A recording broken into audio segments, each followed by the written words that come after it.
그래서 무슨 말이 오늘 미술 한번 탈탈 한번 털어보도록 하겠습니다. 턴다는 표현이 좀 그런가? 파헤쳐요. 파헤쳐? 아니 뭐 돈주머니 털듯이. 자, 오늘 함께 해주시는 분, 이분 네. 대단하신 분입니다. 그렇죠. 네. 자, 일단 뭐 아나운서시고요. 네. 그러면서 현재 지금 아트 컨설턴트로 활동을 하고 계시는데요. 오늘은 저희가 아트 컨설턴트로 모셨기 때문에 요걸로 딱 소개 갑니다. 우리 박혜연 아트 컨설턴트님 모십니다. 어서 오세요. 어서 오십시오. 안녕하세요. 박혜연입니다. 네. 아니 근데 실제로 아나운서시기도 하기 때문에 지금 자칫 잘못하면은 우리 둘이 게스트가 될 수도 있어요. 지금 약간 메인 앵커 같은 느낌이. 저 좀 신경 쓰이더라고요. 아, 그래요? 뭐 혼자 막 하고 있는데 안 보려고 했는데 자꾸 눈치가 보이잖아. 내가 잘하고 있는 건데. 네. 우리 시청자분들한테 인사 한번 이렇게 한번 해주시고 그래도. 네, 안녕하세요. 아나운서이자 아트 컨설턴트로 일을 하고 있는 박혜연입니다. 반갑습니다. 네, 반갑습니다. 진짜. 오늘 미술시장 좀 털어보죠. 미술 다 파헤쳐야 돼. 진짜 박물관 다 갖고 옵니다. 일단 먼저 오늘 저희가 뭐 초반에 우리 시청자분들한테 말씀을 드렸지만은 그것부터 정의를 하고 가면 좋을 것 같아요. 네. 아트 컨설턴트 사실 뭐 생소한 분들이 꽤 많으실 것 같거든요. 어떤 직업인지. 그러니까 아트 컨설턴트라고 하면 컬렉터와 이 그냥 고객이 컬렉터가 되겠죠. 네. 작가를 연결시켜주는 가교 역할이다. 이렇게 생각하시면 좋을 것 같아요. 그러니까 고객과 판매자. 이렇게 좀 생각하시면 될 것 같아요. 그 가운데에서 그 연결시켜. 네, 그래서 또 쉽게 말하면 예를 들어서 아까 손 대표님이 나는 미술에 관심이 많고 투자에 관심이 많아 하셨잖아요. 그럼 내가 이런 작품을 좀 구하고 싶은데 구할 수 있어? 라고 물어보면 제가 그 작품을 찾아드리는 경우도 있고요. 혹은 내가 이 정도의 시드머니가 있는데 이걸 좀 어떻게 좀 투자를 해보면 좋을까? 혹은 어떤 작품을 내가 구매해 볼 수 있을까라고 하면 뭐 신진 작가를 제가 소개해 드릴 수도 있겠고 혹은 뭐 어느 공간에 사무실을 예를 들어서 여신다고 해요. 그럼 그 공간을 어떻게 컨설팅하면 좋을까? 이런 역할들을 모두 한다고 보시면 됩니다. 너무 진짜 좋다. 궁금한 게 있는데. 궁금한 거 들어갑니다. 컨설턴트님께서는 미술에 관심이 옛날부터 좀 많았어요? 네, 어렸을 때부터 미술에 관심은 되게 많았는데 사실 이게 직업으로 연결되기가 참 쉽지는 않잖아요. 그쵸, 근데 제가 방송하면서 콘텐츠 찾기가 참 중요했었는데 우연한 기회로 이제 미술 쪽 방송을 하게 됐습니다. 근데 어떤 분야보다 너무 재밌더라고요. 저는 개인적으로. 관심이 있으시니까. 네, 그러다 보니까 공부도 좀 더 해야겠다 하면서 어느덧 가방끈이 길면 쉽지 않다고 하셨는데 이제 박사과정까지 가게 되고 박사. 운 좋게 또 지금 박사 과정에서 실제로 이제 현장에서 일하시는 실무진들과 이제 같이 협업하면서 운 좋게 저도 배우면서 같이 일하고 있습니다. 대단하시네. 컨설턴트님이라고 하니까 좀 이게 입이 안 붙더라고요. 박사님이라고 하는 게 어떨까요? 박 박사. 아직 제가 졸업은 하지 못했기 과정 중. 그 박사진으로 갈까요? 박사진. 박사중. 박사중. 윤 대표님이 이해 쏙쏙이라고 이야기 딱 해주시네. 왜냐면 이제 저도 딱 설명해 주시는 듣고 이해가 된 게 사실 우리가 뭐 작품 사고 싶은데 그거 어떻게 살지 모르니까 맞아요. 제일 먼저 요즘에 뭐예요? 뭐 살려면은 그냥 쿠팡 들어가는 거야. 쿠팡이 있겠냐고. 없죠. 그럼 컨설턴트님이 하는 거예요. 연락 딱 하면 네 잠시만요. 딱 해가지고 다 연결을 해주시는. 그렇죠.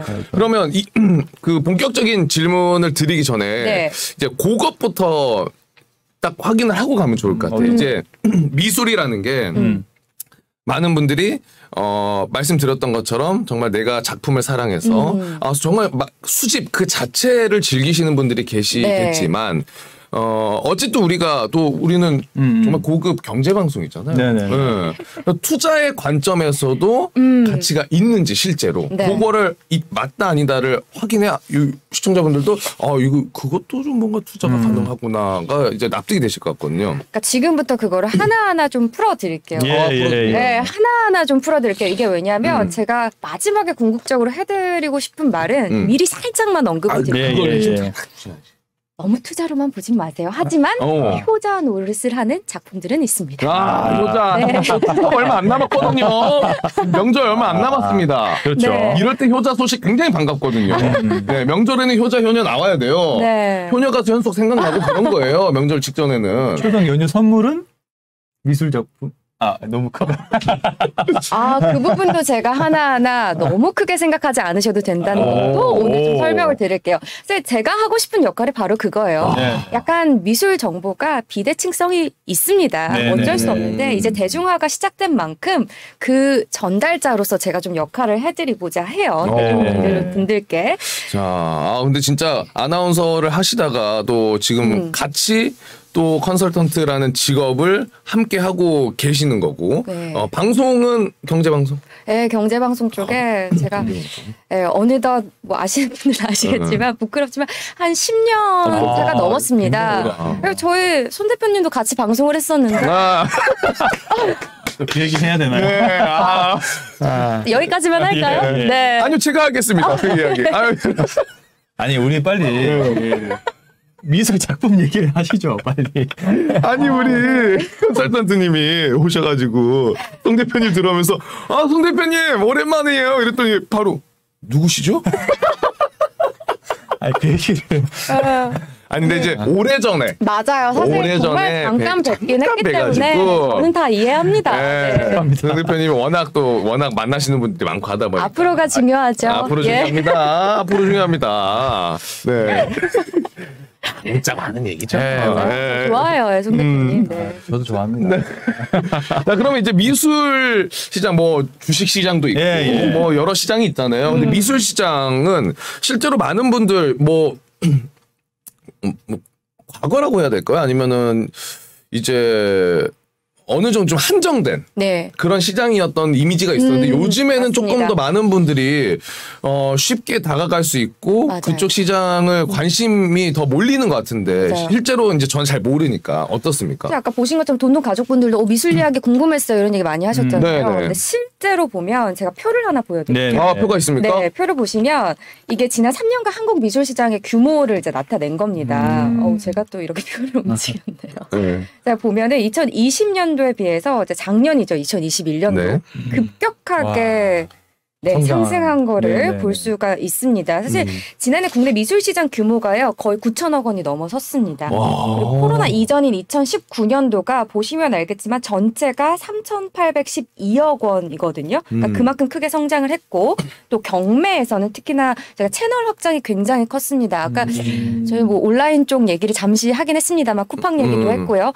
현재 정말 그렇게 채널 확장이 돼서 라이브 커머스에서도 판매가 되고 있기도 하고요. 네, 스마트 스토어도 있고요. 하다못해 저희 다 언급해도 됩니까? 그럼요. 많거든요. 바니바니 그 당근 마켓에서 당근 마켓 해도 되죠. 네, 이런 곳에서도 실제로 거래하는 거를 볼 수가 있습니다. 뭐 좋다 나쁘다는 말할 수는 없지만 그만큼 채널이 확장되면서 온라인 거래액이 550억 원 정도로 4년 만에 5.5배가 성장을 또 했습니다. 여기에도 또 아마 다 아실 거예요. 조각투자 일명. 조각투자 시장도 올해 상반기가 310억 원 규모인데요. 이게 작년 상하반기 총 합친 게 545억 원 규모였습니다. 근데 올해 상반기만 지금 310억 원이라고 한다면 분명한 성장세를 보이고 있다 볼 수 있고 또 여기가 잠시 후에 저희가 계속해서 풀어드릴 거지만 올해 미술 시장에 큰 이슈가 있습니다. 바로 키아프와 프리즈가 함께 개최된다는 건데 이제 9월입니다. 여기에서 이제 올해 미술 시장 총 규모가 1조 원을 넘어설 것으로 지금 예측이 되고 있습니다. 키아프랑 프리즈. 이게 무슨 키아프와 프리즈가? 그럴 수 있어요. 네. 왜? 나 저 몰라서 하는 건데. 방금 모내기 끝나고 나와서 뭐? 맞아요. 이게 진짜 하나하나가 너무 어려울 수 있기 때문에 뒤에 말씀을 드리려고 했지만 미리 좀 설명을 드리면 아트페어라는 게 있습니다. 그러니까 결국은 약간의 장터 있죠. 저희 막 시장에 예전에 저희 비슷한 세대죠, 다. 그렇죠. 집 밖에 나가면 이렇게 물건도 팔고 이런 시대를 좀 사셨죠? 그럼요. 네, 사셨죠? 네. 그럼요. 3일장, 5일장 이런 개념이라고 보시면 돼요. 화랑들이 각자의 전속 작가들이나 혹은 이제 작품들을 가지고 나와서 한 공간 안에서 이런 작품들을 판매하는 그런 장터라고 보시면 되고요. 그러니까 컬렉터분들 입장에서는 너무 좋죠. 네, 한 곳에서 다양한 작품과 작가들을 만날 수 있으니까 너무 좋아요. 근데 키아프가 국내 3대 아트페어 중에 하나입니다. 가장 큰 아트페어예요. 네, 9월에 열리는데 9월에 키아프 그리고 화랑미술제, 부산 아트페어 정도가 이제 국내 3대고요. 세계 3대라고 한다면 이제 잠시 후에 설명을 드릴 텐데 그 중에 하나가 런던의 프리즈 아트페어입니다. 그러니까 결국은 정말 엄청난 이슈죠, 미술 시장에. 네. 진짜 축제가 열리는 듯한. 맞습니다. 홍콩 바젤은 아시죠? 그 홍콩 바젤 알아요. 많이 들어보셨죠? 홍콩 바젤. 그건 들어봤어. 홍콩 바젤, 스위스 바젤이 이제 세계 1대인데 근데 그 바젤 아트페어처럼 서울에서 프리즈 서울이 개최되는 겁니다. 엄청난 큰 시장이 열리는. 네. 그러니까 올림픽 같은. 거의 그런 느낌이죠. 느낌. 예, 비엔날레, 뭐 아트페어 이렇게 생각하시면 됩니다. 좋다. 네. 근데 어쨌든 이제 뭐 좀 이따가도 이야기를 관련해서 해주시겠지만 이렇게 미술 시장 자체가 어쨌든 많은 관심을 받고 있는 이유가 이거 지금 아까 표도 보여주셨지만은 지금 지금 올라가고 있잖아요. 맞아요. 관심도도 그렇고 유동성도 그렇고 그 뭐 근본적인 이유가 있습니까 거기에는? 당연히 있죠. 일단은 코로나 때 뭐 하셨어요? 거의 누워 있었죠. 집에 있다 보면은 가구도 바꾸고 싶고 인테리어도 새로 하고 싶고 그래서 실제로 전자제품도 많이 팔렸다고 하잖아요. 네. 그러니까 그런 것처럼 아무래도 이제 이런 특수를 누린 것도 있겠고요. 여기에다가 뭐 저금리 시대에 좀 유동성이 풍부했다가 이제 주식 시장이나 부동산 시장은 여러 가지 규제 부분도 있었고 여러 가지 이슈가 있다 보니까 갈 곳을 잃은 유동성이 미술 시장으로 좀 넘어온 그런 영향이 있다고 보실 수가 있겠습니다. 또 데다가 요즘 뭐 앞서서 계속 얘기 나왔습니다만 인플레이션 탓에 이제 실질적으로 요즘 실물 자산의 중요성이 더욱더 좀 높아지고 있기는 합니다. 그렇다 보니까 근데 그럼 이 중에서 왜 미술이냐라고 한다면 부동산을 봤을 때 취득할 때도 내야 되죠. 세금 내야 되죠. 세금이 그런데 바로 상대적으로 세금으로부터 자유롭다. 그래요? 네, 이 부분입니다. 살짝 언급을 드리면 뭐 상황에 따라 조금씩 다를 수는 있겠습니다만 국내 생존 작가의 작품이고 양도가액이 6천만 원 미만일 경우는 비과세입니다. 세금 안 낸다는 거죠? 그렇죠. 양도세가 비과세가 되겠고요. 양도가액이 6천만 원을 넘긴다고 하더라도 이제 이렇게 표를 보시면 알겠지만 1억 원 이하, 1억 원 초과 시 뭐 80에서 90%까지 필요 경비로 인정을 해주기 때문에 상대적으로 세금 부담이 크지 않다. 넘어가더라도. 네, 1억 원 초과라고 하더라도 지방세 다 합친다고 해도 한 1,200만 원 정도의 세금을 생각하시면 됩니다. 그리고 이번 프리즈도 아시아 중에서도 사실 베이징도 있고 상하이도 있고 싱가포르도 있는데 왜 굳이 우리나라냐. 그러니까 그런 이유 중에 하나로 사실 세금 부분도 있습니다. 타국은 그건 아니에요. 홍콩 같은 경우도 비과세인데 이제 중국 같은 경우는 베이징 같은 경우는 세금 부담이 좀 있습니다. 그래요? 네. 그러니까 아무래도 차이가 있을 수 있죠. 차이가 조금씩 있는데 특히나 근데 중국 쪽은 아무래도 좀 쉽지가 않죠. 교류가. 이런 좀 불편함이 있습니다. 그러니까 그러네요. 진짜 이게 말씀해 주신 거 들어보니까 그럼 뭐 부동산 이런 것도 좋지만 그건 진짜 부담이 세잖아요. 아무래도. 근데 만약에 이 미술품에 이런 메리트가 있다고 하면은 그런 관점에서 당연히 좀 관심을 가질 수밖에 없는 그런 분야지 않나. 맞습니다. 신기하네. 근데 여기서 좀 궁금한 게 그러면 미술 시장의 유통 구조는 어떻게 되는지, 그러니까 왜냐면 이게 이런 작가한테 뭐 바로 살 수 있는 건지 아니면 뭐 갤러리에 가서만 살 수가 있는 건지 정확하게 이런 것들도 되게 궁금하실 것 같거든요. 그런 것들에 좀 상세하게 좀 얘기 좀 해주시죠. 이 유통 구조를 정말 잘 알고 계셔야 돼요. 사실. 네, 중요해요. 중요한 포인트인데. 1차, 2차 시장으로 나눠져 있습니다. 그러니까 유통 구조가. 근데 1차 시장이라고 한다면 프라이머리 마켓이라고 마더 갤러리라는 얘기도 많이 하는데 한마디로 그러니까 작가의 작품과 컬렉터를 직접 연결시켜주는 이 갤러리를 통해서 컬렉터가 직접 작품을 구매할 수 있습니다. 가서 보고. 그렇죠. 이게 1차 시장. 이게 1차 시장이고 2차 시장은 세컨더리 마켓이라고 해서 아까 경매처럼 1차 시장에서 거래된 작품이 이제 다른 소비자에게 재거래되는 리셀 시장을 이야기를 합니다. 그러니까 사실 특정 갤러리에 전속 작가들이 있는 경우가 있거든요. 그런 갤러리를 통해서 자기 작품을 유통하는 경우가 많은데 작가들이. 근데 이게 1차 시장의 기본적인 거래 방법이라고 보시면 되고요. 근데 요즘에 신진 작가들 보면 직접 또 거래를 하는 작가들도 있고요. 전속 갤러리가 없다면. 그리고 개인 딜러. 그러니까 아트 컨설턴트나 아트 딜러를 통해서 또 이렇게 중개가 되는 경우들도 있습니다. 근데 작가 인지도가 높아지면 당연히 1차 시장에서 구하기 쉽지 않을 거고. 그렇죠. 네, 그러면 당연히 2차 시장이 형성될 수밖에 없고. 네, 이런 부분들이 구조를 통해서 이제 알 수 있는 겁니다. 그리고 하나 더 알고 있으면 좋은 게 우리가 뭐 갤러리, 미술관, 그리고 뭐 아트페어, 비엔날레 많이 들어보셨을 텐데 가서 작품 살 수 있는지 없는지 사실 잘 모르시잖아요. 그게 항상 헷갈리더라고. 네. 갤러리에서는 물론 비매품인 경우도 있습니다. 네. 하지만 갤러리나 아트페어 같은 경우는 실제로 유통이 되고요. 판매를 하고 그리고 살 수 있는 그런 시장이기도 한데 미술관이나 비엔날레 같은 경우는 사실은 비영리 목적이긴 합니다. 근데 간혹 상황에 따라 다르긴 합니다만 기본적인 구조는 그렇게 되어 있다라고 보시면 좋습니다. 그러니까 정리를 해보자면 갤러리 그리고 작품을 살 수 있는 거는 통상적으로 갤러리와 아트페어. 아트페어는 통상적으로 거의 가서 구매를 할 수 있는 거고 그리고 미술관이나 비엔날레 같은 경우에는 우리가 그냥 문화를 향유하는 공간인 거죠. 사실은. 네. 근데 네, 말씀하시죠. 아니 저는 좀 쓸데없는 소리였어요. 아니 근데 궁금한 게 사실 그래 다 좋다 이거야. 미술품도 어디서 사는지 알고 가격이 얼마인지가 중요한 거야. 가격이 얼마인지가. 맞아요. 똑같은 마음을 갖고 계셨네. 진짜로 가격이 왜냐하면 사람들이 이제 들어보니까 이거 한번 관심 가져봐야겠는데 근데 가격이 어떻게 형성돼 있지? 그렇지. 이 부분이 또 중요하거든요. 그리고 이제 갤러리를 그래도 가더라도 뭐 이렇게 사실 이게 뭐가 있는 게 아니잖아요. 이렇게 뭔가 근거표가 있는 게 아니잖아요. 그러니까 붙어 있는 경우도 있는데 사실은 아트페어에 가면 거의 대부분 붙어 있기도 하고 근데 안 붙어 있는 경우는 물어보셔도 됩니다. 그러니까 그래서 이걸 말씀드린 게 갤러리나 아트페어 갔었을 때는 물어보셔도 돼요. 괜찮아요. 네, 물어보시고 그리고 많이 아시는 게 중요하잖아요. 정보 싸움. 주식도 사실 정보고 공부가 필요하잖아요. 그렇죠. 미술 작품도 많이 좀 보러 다니시면서 얼마인지 보시면 되는데 사실 벽이 높다 많이 생각하실 거예요. 왜냐면 그들만의 리그란 얘기를 워낙 많이 했기 때문에. 그런 이미지가 조금 있었죠. 네, 있었죠.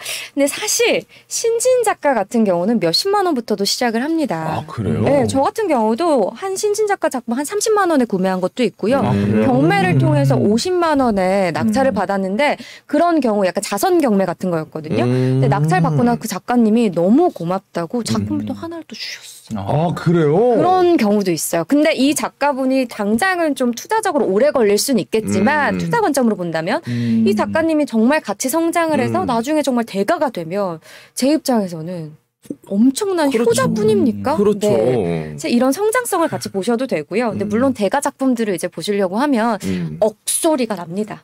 네, 억소리가 나는데 근데 무작정 그렇다고 해서 미술품 비싸니까 나랑은 좀 상관없는 문화야. 투자처야. 이렇게 생각하시기보다는 시장에 입문을 하시고 그리고 하나라도 몇십만 원짜리 구매해 보시면 이 미술품의 또 그 힐링을 느끼시면서 시드머니를 내가 조금 더 모아서 좀 괜찮은 작품 내가 정말 좋아하는 작품 사봐야겠다. 이거부터가 첫걸음입니다. 그러네요, 진짜. 사실 저도 제 친구가 작가가 있어요. 그래요? 그래서 제가 사실 미술품 또 구매를 몇 번 해봤거든요. 친구를 통해서 친구가 작가니까 그냥 다이렉트로 저는 이제 좋죠, 제일 좋습니다. 좀 싸게 좀 나한테 판다 하더라고. 돈 주고 사세요.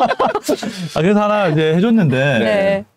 저는 근데 그 친구도 조금 유명하긴 하더라고요. 그래서 좀 관심을 갖고 계속 지켜보고 있었거든요. 그리고 반면에 또 한 명의 친구가 있는데 얘는 또 이름이 전혀 없는 또 친구가 있어요. 너무 그림을 잘 그리는데. 실제로 경험하셨네요. 예. 그래서 좀 내 친구 좀 띄워주세요 좀. 그런 경우는 뜬금없이 뭘 소개시켜 주세요. 제가 띄울 수 있는 건 아닙니다만 그런 경우는 이제 송 대표님께서 웃돈 주고 작품을 사주시면 됩니다. 계속해서 컬렉팅을 해주시면 됩니다. 몇 개 샀어요 친구 거. 정말요? 잘하고 계시네요. 나 잘하고 있는 거예요. 앞으로 몇 년 동안 계속 해주시면 됩니다. 걔가 그림을 안 그리더라고 힘들다고. 같이 야야야 너. 이거 되게 중요한 포인트예요. 이제 설명드리겠지만 그림을 안 그리면 큰일. 네. 자, 그리고 말씀하세요. 오늘 좀 많이 겹치네. 얘기하세요. 아니 근데 스텔스님이 마침 질문 주신 게 아까 얘기해주신 그런 세금적인 메리트 때문에 솔깃하긴 하는데 제가 미술품을 볼 줄 몰라요라고 질문해주셨어요. 이것도 핵심이지. 핵심이에요. 정말 잘 짚어주신 게 많은 분들이 이렇게 말씀을 하시거든요. 일단 초보 아트 컬렉터라면 두 가지를 말씀을 드릴게요. 첫 번째로는 일단 시드 책정하셔야 생각하셔야 됩니다. 돈. 네, 돈.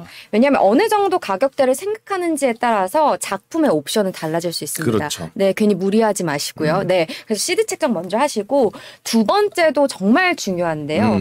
자신이 좋아하는 작가, 좋아하는 도상을 찾기 위한 노력이 정말 필요합니다. 아까 말씀드린 것처럼 갤러리, 아트페어 다양한 곳 많이 가보세요.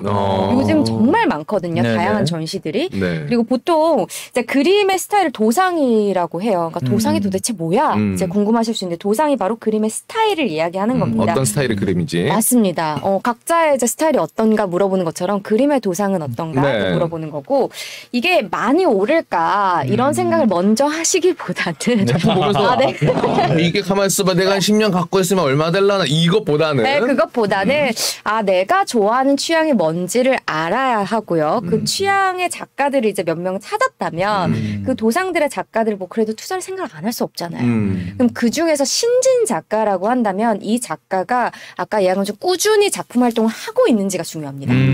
네, 아까 친구분 이제 곧 다시 시작을 하시겠지만, 네. 잠시 휴식기는 있겠지만 이제 컬렉터 입장에서는 얼마나 꾸준히 전시를 하고 있는지 그리고 뭐 아트페어라든가 출품 이런 경매 이력들이 있는지를 살펴보시는 게 뭐 해외에서도 활동을 하고 있다든지 아니면 국내에서 활동을 하고 있다든지 전속 갤러리가 있는지 이런 부분들을 꼼꼼히 체크를 하시면 아무래도 같은 가격대라고 하더라도 그런 뭔가 이력이 있는 작가가 투자로 봤을 때는 조금 더 뒷받침이 되겠죠. 그렇죠. 네, 그래서 꾸준히 그리는 게 중요하기 때문에 만약에 마음에 들지 않는 도상을 투자만 생각하고 구입을 하셨다가 만약 작가가 작품 활동을 그만두게 된다면 이렇게 말씀드리긴 참 그렇습니다만 컬렉터 입장에서는 무용지물이 될 수도 있습니다. 좋아하는 그렇겠네요. 도상이라면 웃돈 주고 사도 상관이 없습니다만 그게 아니라면요.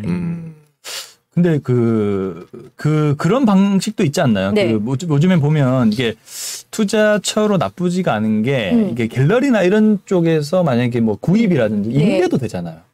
그런 상품들이 많이 나오기는 했습니다만 각자의 뭐 시드에 따라서 임대를 받을 수도 있고 사실 뭐 병원 같은 데서도 그런 걸 많이 합니다. 뭐 오픈 갤러리도 있고 K 갤러리도 있고 다양하게 그런 상품들을 유치하는 곳들이 있는데 저는 개인적으로 만약에 투자를 어느 정도 하고 미술을 좀 좋아하는 마음으로 한다라고 하시면 실제로 구입해 보시기를 그런 임대 이런 것보다는 내가 좋아하는 작품을 먼저 좀 사봐라. 네, 그 작가의 성장을 함께 볼 수 있잖아요. 임대는 다시 보내야 됩니다. 맞습니다. 그렇죠. 네, 그렇기 때문에 제가 봤을 때는 이 미술품 투자에서 가장 중요한 건 감정 자산이거든요. 내가 보고 즐길 수 있는 투자가 어디 있습니까? 그렇죠, 솔직히 그렇죠. 주식 보면 요즘 미칠 것 같아요. 그러니까요. 네. 맞아요.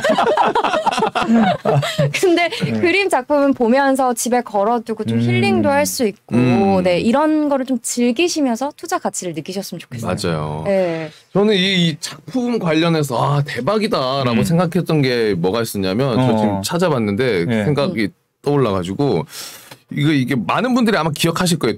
굉장히 유명했던 게 뭐 이게 오늘 주제랑 뭐 어떻게 비슷할지 모르겠지만 뱅크시 작품 있잖아요. 와, 이게 바로 아시네요. 그 풍선을 든 소녀라고 이거를 한 15억이었나요? 네, 그 정도 가격대. 낙찰이 됐는데 낙찰되자마자 반이 분쇄가 돼요. 가격이 그림이. 미친 듯 뛰었죠. 그래서 그게 90 얼마였죠? 90만 원에 100억 팔린 가까이. 거예요. 그래요? 100억 가까이 다시 팔렸어요. 지금은 사실은 더 올라갔을 거예요. 더 올라갔죠. 그러니까 그 작품이 이런 스토리가 굉장히 중요합니다. 저 같은데 우리 PD님 센스. 역시 네. 아마 되게 힘드셨을 거예요. 처음 순간에는. 왜냐하면 내가 낙찰을 받았는데 그치. 갑자기 그 순간 이게 파쇄가 되기 시작합니다. 낙찰 딱 되자마자 징 하면서 파쇄돼 모두가 버려. 놀라서 쳐다보죠. 왜 파쇄가 돼요? 그게 작가의 의도였습니다. 예, 근데 그때 당시 그 분이 구매를 하냐 안 하냐의 문제가 있었는데 구입을 하셨죠. 맞아요. 그 후에 이것 또한 작가의 의도고 작가의 스토리다. 라고 이제 그만큼의 가치 평가가 이루어진 겁니다. 그러니까 사실 제일 중요한 건 작품 보실 때 안목을 키우는 중요한 부분이 작가의 철학을 좀 보려고 하시는 게 중요해요. 그러니까 이 작가가 어떠한 생활을 했고 삶을 가졌고 또 여기서 이 작품을 왜 이런 작품을 그리는지에 대해서 이해를 하고 다시 그 작품을 보면 아마 좀 다르실 거예요. 그러니까요. 근데 궁금한 게 또 생긴 게 아무래도 근데 남자 고객보다는 여자 고객이 좀 더 많지 않나요? 아 근데 요즘은 또 달라요? 그렇지가 않더라고요. 아, 그렇진 않아요? 네. 저 실제로 옥션 경매도 네. 현장에 가보면 남성분들도 되게 많으시고요. 부부 같이 오시는 분들도 많으시고. 네. 우리 앵커는 되게 감수성이 좀 있는 것 같아요. 저요? 이런 그림 보고 난 이 그림 봐도 이게 뭐지 하고 아무 생각이. 저는 감수성 풍부합니다. 높은 것인가. 관광 물어버려요. 아, 네네. 작품 보고 막 고뇌하고. 미술 주식하지 말고 미술품으로 넘어가시는 거예요. 저와 함께 이번 9월 미술 시아프 프리즈부터 좋아합니다. 같이 한번 가시죠. 네. 그래서 그래요? 저는 9월 2일부터 합니다. 9월 2일이요? 네. 선약이 있는 거. 아니, 같이 가면 2일부터 6일인가 저장해 놓으세요. 네. 근데 진짜 미술 관련해서 그런 점에 있어서 되게 아까 말씀해 주셨던 것처럼 이거를 무조건 투자, 돈 이게 아니라 그 가치관이 또 맞아 떨어져야 즐기면서 투자하는 이게 네. 너무 행복한 거잖아요. 그래야 맞아요. 배가 되죠. 그렇죠. 투자의 맞아요. 기쁨이. 네. 저도 삼성전자 투자했을 때 정말 행복했거든요. 실합니까? 네? 왜냐면 이제 투자하고 뭐 이렇게 샵 가면은 뭐 갤럭시 또 팔리네. 아이고. 처음엔 저도 그랬죠. 네, 처음엔 그랬죠. 네. 좋아질 겁니다. 네. 그러니까요. 언젠가. 근데 또 이 주제를 얘기를 안 할 수가 없을 것 같아요. 우리 또 한때 메타버스 맞아요. 그리고 NFT 얼마나 유행이었습니까? NFT 요즘 우리 컨설턴트님께서는 어때요? NFT 어떻게 생각하세요? 사실 뭐 제가 NFT한테 네. 전문가는 아니기 때문에 좀 조심스럽긴 합니다만 네네네. 사실 아직 국내 시장은 이제 막 한 발을 내디딜까 말까 이런 진입 정도라고 생각을 합니다. 그렇기 때문에 아직까지는 그래서 투자로 접근하시는 데 있어서는 좀 리스크 관리가 필요하다. 이렇게 좀 말씀드리고 싶고 실제로 뭐 미국이나 독일 같은 경우에는 이제 NFT 아트 쪽으로 점점 더 체계화되고 있고 구체화되고 있기도 합니다. 해외에서는.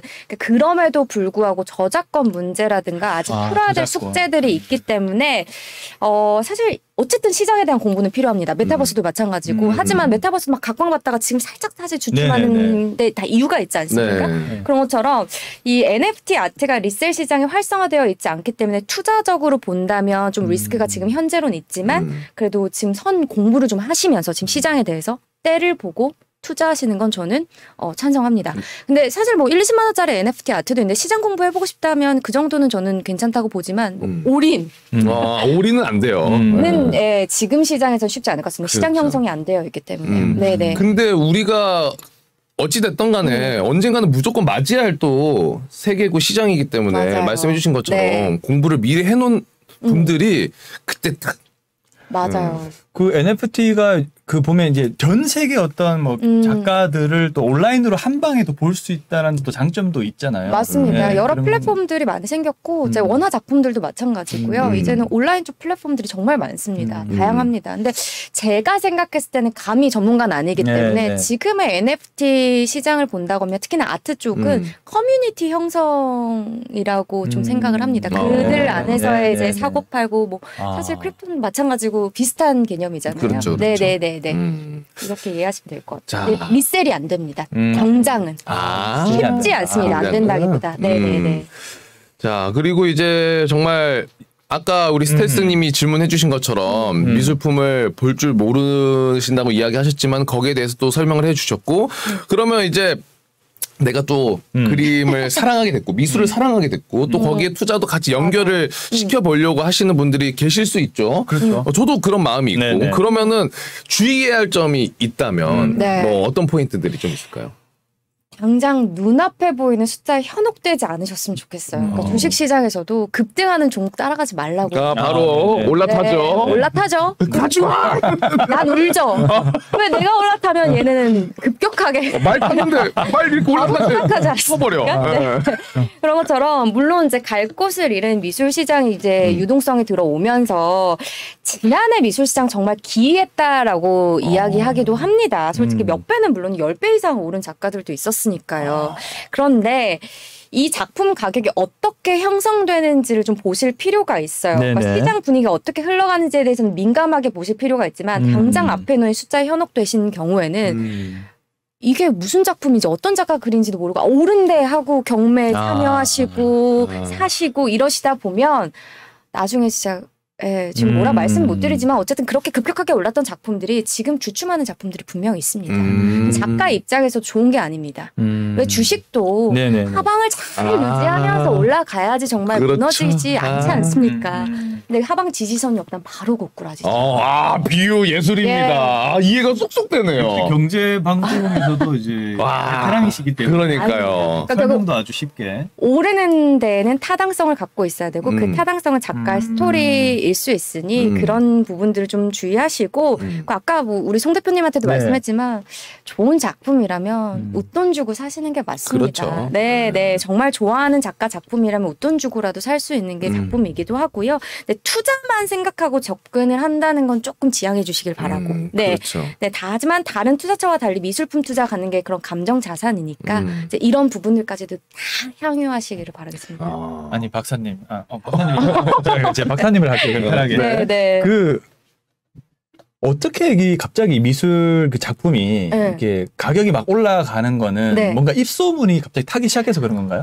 여러 가지 이제 포인트가 있습니다. 물론 갤러리 입장에서 나의 전속 작가를 띄우기 위한 프로모션도 당연히 이루어질 거고요. 가격 같은 경우도 당연히 프로모션이 이루어질 거고요. 그리고 일단은 이제 작가가 예를 들면은 이제 도도새 김선우 작가 같은 경우는 이제 파리의 레지던시라고 여러 또 프로그램들이 있습니다. 그런 교육을 또 받고 오거나 그런 데서 활동을 하고 오면 작가의 입지가 조금 더 또 올라가는 이력이 하나 형성이 되겠죠. 그러니까 그런 부분들도 있고요. 혹은 누가 소장하고 있느냐, 어떤 기관이 이 작품을 갖고 있느냐에 따라서도 또 가격 상승도가 있을 수 있고요. 예를 들어서 우리 곽수산 씨가 송 대표님이 이제 미술품 뭐를 갖고 있다. 물론 영향을 조금은 미치겠지만 그렇죠. 영향 미치죠. 네, 일론 머스크가 들고 있다라고 하는 것과는 조금 더 다를 수 있는 부분이고요. 차이는 있죠. 아무래도. 불가죠. 한번 먹은 것 같은데. 아닙니다. 이런 부분 제가 머스크랑 비교하지 몰라. 이런 부분들까지도 좀 고려를 하실 필요가 있겠습니다. 그리고 실제로요, 미술품 거래할 때 전에 어떤 분이 혹은 어떤 기관이 소장하고 있느냐도 이제 부동산 프리미엄 피 붙듯이 그렇죠. 이런 것도 되게 중요시 여기기도 하고. 뭐 예를 들면 뭐 우리 지금은 고인이 되신 이건희 뭐 컬렉션 요즘에 많이 하고 있나요? 네, 지금 하고 있습니다. 중앙박물관에서. 예를 들면은 뭐 이건희 회장님께서 그 보유한 작품이라면 좀 더 가치가 높아질 수도 그렇죠. 있고 그런 게 그럴 있겠네요. 수도 있죠. 그러니까 관리가 어떻게 됐느냐가 미술품 굉장히 중요하기 때문에 아무래도 영향을 끼칠 수밖에 없습니다. 그리고 이건희 회장님이 가졌던 작가의 이 작품이다라고 한다면 관심을 더 가질 수도 있겠죠. 아무래도.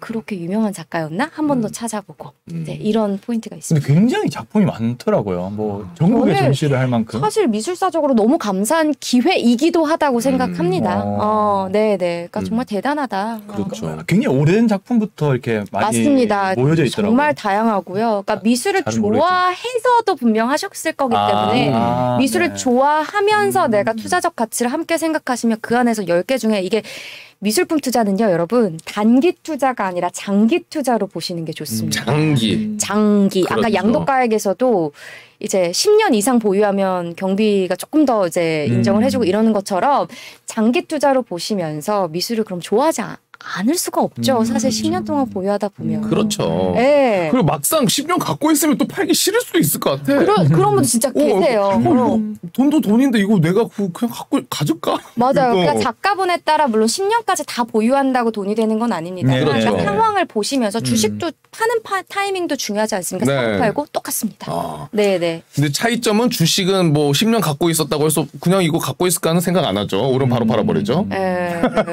쉽지 않죠. 우리 시장은 더더욱이요. 비교를 해보면 정말 장기 투자가 진짜 맞습니다. 투자에 뭔가 그 진리가 아닐까 이런 여러 가지 투자처의 이게 보면 비교를 해보면 다들 그런 얘기들을 많이 하시는 거거든요. 여유 있는 마음으로 투자하시는 거는 굉장히 좋으실 것 같아요. 미술품도 여유 자금으로 하시면 제일 좋죠. 그렇죠.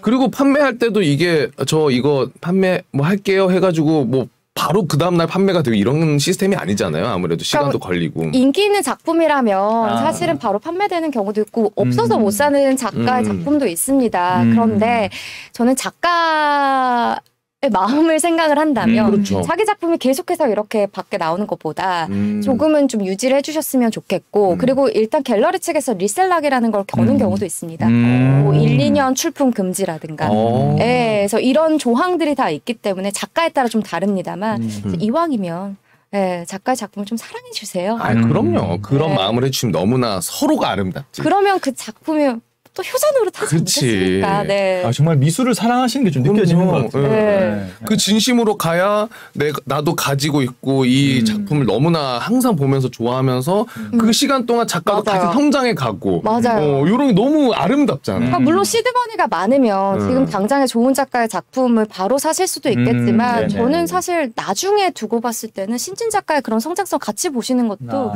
또 다른 내가 이런 안목이 있었어? 또 이런 거 느끼실 수 있을 것 같아요. 재밌겠다. 재미도 그렇죠. 있겠네요. 진짜 재밌겠다. 스타트업 투자하는 거랑 비슷하죠. 그렇죠. 네. 근데 여러분들 아까 말씀드렸던 것처럼 이 모든 것들이 막 진짜 뭐 몇 천만 원, 몇 억이 있어야 무조건 할 수 있는 그게 아니라 정말 소액의 시드로도 충분히 가능한 시장이 있고. 네, 그럼요. 그러니까 어쨌든 미술 시장에 진입하는 데 있어서 그게 몇 억이 되는 건 아닙니다. 진짜 몇십만 원으로 충분히 시작을 하실 수 있고 그렇게 하시다 보면 내가 어떤 도상을 좋아하는지 어떤 작가가 좋은지 알게 되시고 그럼 또 돈 모으게 돼요. 저도 그렇더라고요. 저도 뭐 시드가 많겠습니까? 직장인이. 작품 실제로 가지고 이렇게 한 몇 개 정도. 네, 저도 직접 제가 이제 소유하고 또 판매도 해보고 이제 하고 있습니다. 컬렉팅을 하고 있죠, 저도. 네. 좀 많이 쓰셨겠는데? 그러니까 저도 처음에는 몇십만 원을 시작해서 이제 조금씩 모아서 또 하고 하다 보니까 어느덧 이제 조금 거진데. 네.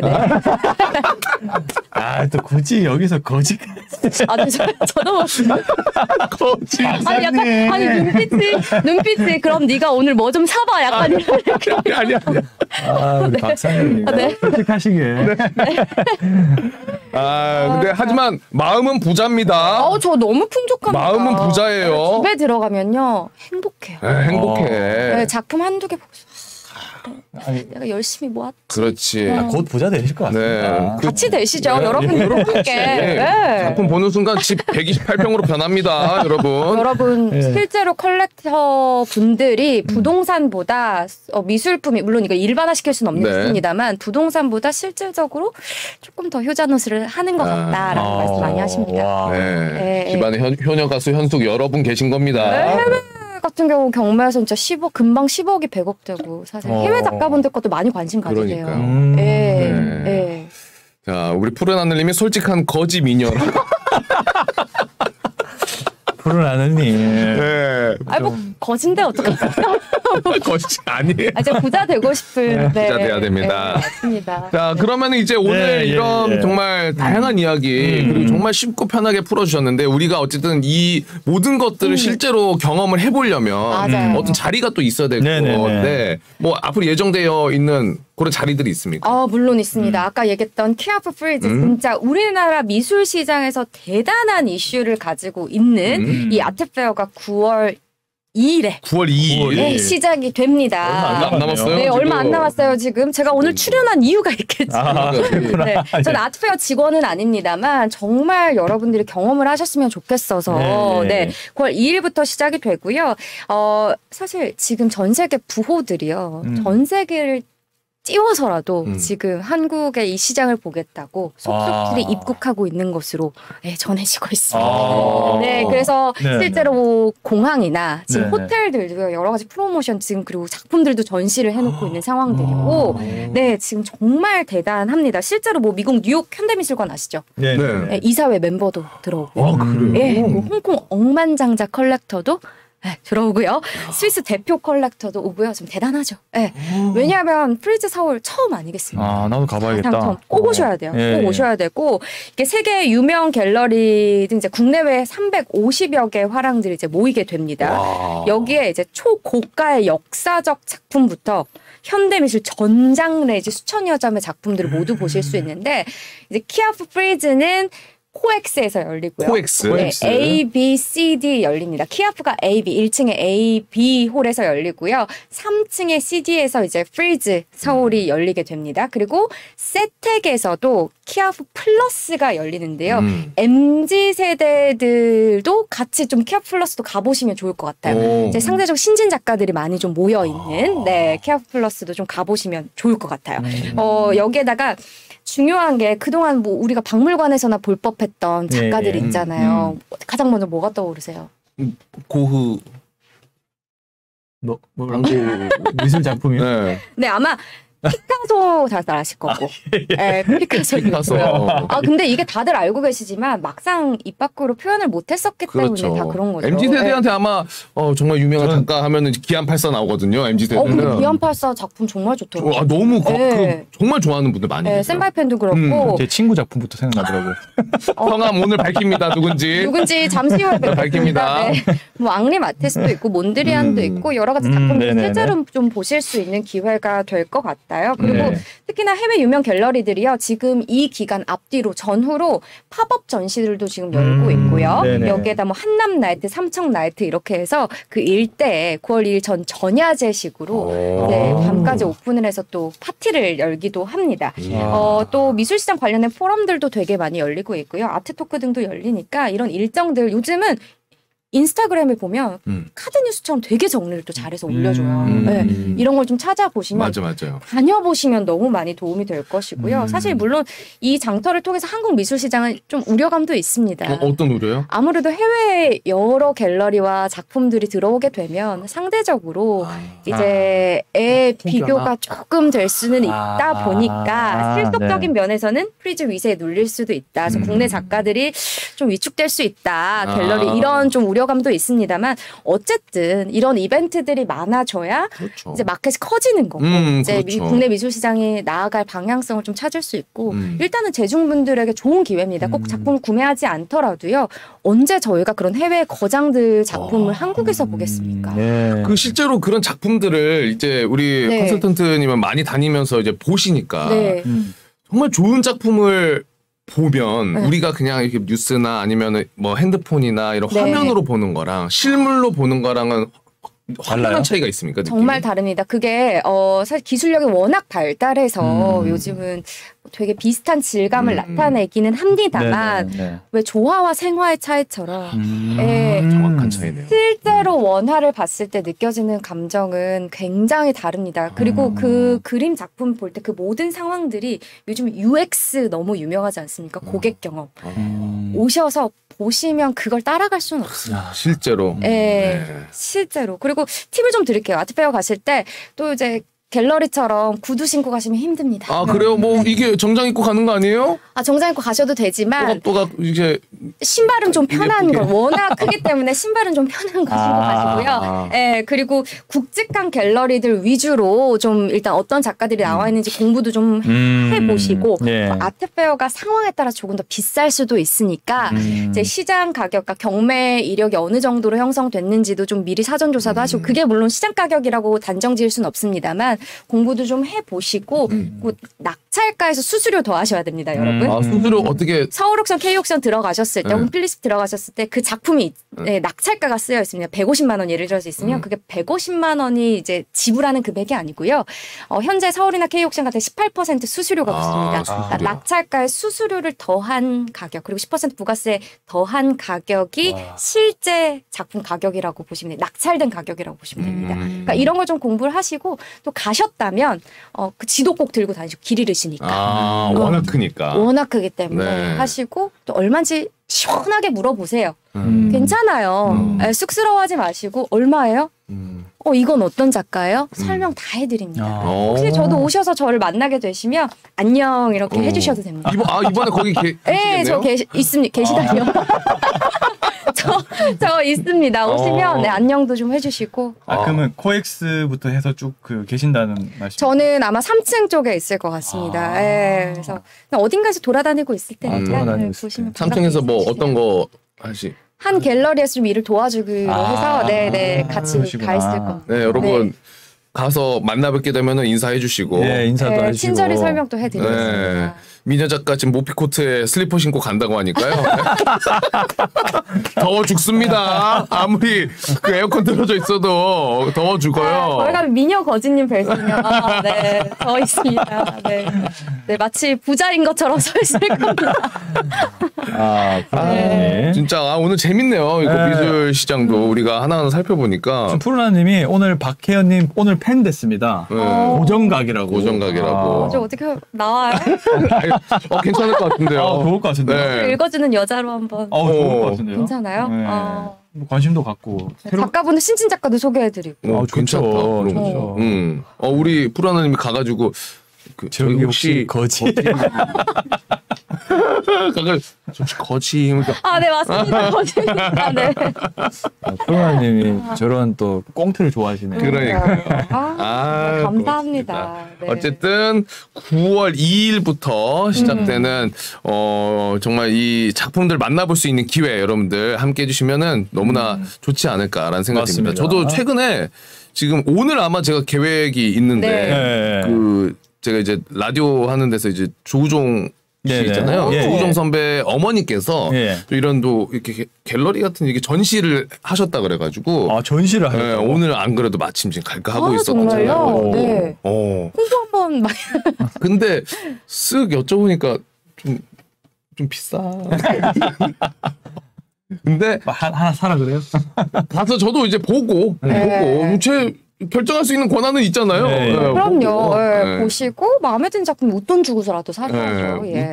돈 드려야죠. 알겠습니다. 네, 고맙습니다. 자, 이렇게 해서 오늘 또 색다르게 준비해본 여의도 카페에서 무슨 말이 함께 봤고요. 정말 여러분들께서 오늘 채팅도 많이 남겨주시고 함께 좀 즐거운 시간이었지 않나라는 생각이 듭니다. 자, 다음에 또 뵐 수 있으면 그래요. 정말 좋을 것 즐거웠습니다. 같아요. 곧 또 뵙죠. 그럼요. 또 뵙죠. 네, 송 대표님도요. 네. OX로 제가 가겠습니다. 네. 9월 1일 보니까 금요일이더라고요. 금요일부터 아마 화요일까지일 겁니다. 화요일까지. 큰 행사라고 하니까 한번 가고 싶네요, 저도. 진짜로? 왠지 내 친구도 있을 것 같아요. 왠지 거기에? 걔는 맨날 코엑스에 있더라고요, 보니까. 그래요? 뭐 행사 있을 때마다. 그래가지고 한번 좀 이따가 전화를 한번 해보야겠어요. 그래 괜찮으면 같이 가시면 되겠네. 먼저 가 있겠죠, 뭐. 네. 자, 그러면 저희는 일단 우리 박혜영 컨설턴트님과 인사 나누도록 하겠습니다. 함께 해주셔서 감사합니다. 네. 감사합니다.